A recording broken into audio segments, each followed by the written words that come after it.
Agora, eu vou com tipos de pressupostos para a Bíblia. Como devo começar a estudar a Bíblia? Por onde começar? E onde, então, por exemplo, eu tenho acesso de que talvez Moisés não é somente ele o autor do Pentateuco lá, como o pessoal fala. Isso não faz diferença alguma, em última análise. Não, enfim. Mas, por exemplo, como eu sei dos outros tipos de Tipos fontes, literários. de tipos literários, contexto histórico-cultural, e aí, como é que eu sei dessas coisas todas? Eu acho que o princípio importante para começar a entender a Bíblia é começando a entender ela a partir da sua estrutura básica, Antigo e Novo Testamento. O que isso significa?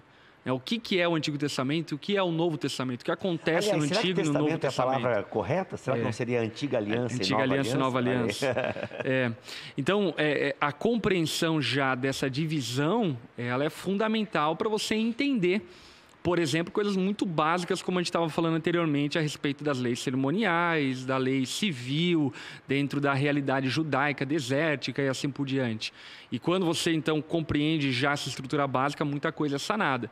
E aí depois, então, ainda dar um passo a seguir, que é dividir a Bíblia nos seus tipos literários, né? Os livros históricos, os livros poéticos, apocalípticos, os evangelhos, as cartas pastorais, as cartas paulinas, cartas gerais, enfim. E só um detalhe, é muito importante. Às vezes as pessoas falam, isso não importa. Isso importa muito para interpretar, para você, até para o seu devocional, que talvez você vai falar assim, é mais superficial, só vou dar aqui uma lida aqui para passar meu dia bem. Até para isso é importante você saber que tipo de gênero literário você está lendo. Você começa, por exemplo, a Timóteo. Timóteo é uma carta pastoral escrita por Paulo para um discípulo Timóteo, jovem discípulo Timóteo. Portanto, é um conselho de um apóstolo, que era Paulo, a um discípulo filho, como ele chama, amado, que precisava de conselho para a liderança pastoral da igreja. E é fundamental você entender isso, por quê? Porque ainda que eles são princípios que se apliquem à membresia da igreja, o todo da carta é uma carta pastoral, é uma carta para pastores, uma carta para líderes. E aí, quando você compreende, então, o tipo literário, a razão, o destinatário, enfim, vai fazer você ter muita mais clareza. Vamos pegar Provérbios, né? Tem gente que cria aí a tal, não, Provérbios orienta... Não, vou para uma coisa mais fácil para não dar problema.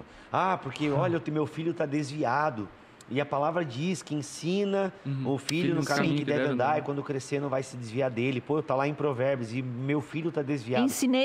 Ensinei, escola dominical, você vai na cadeia, metade lá tem nome bíblico e tal.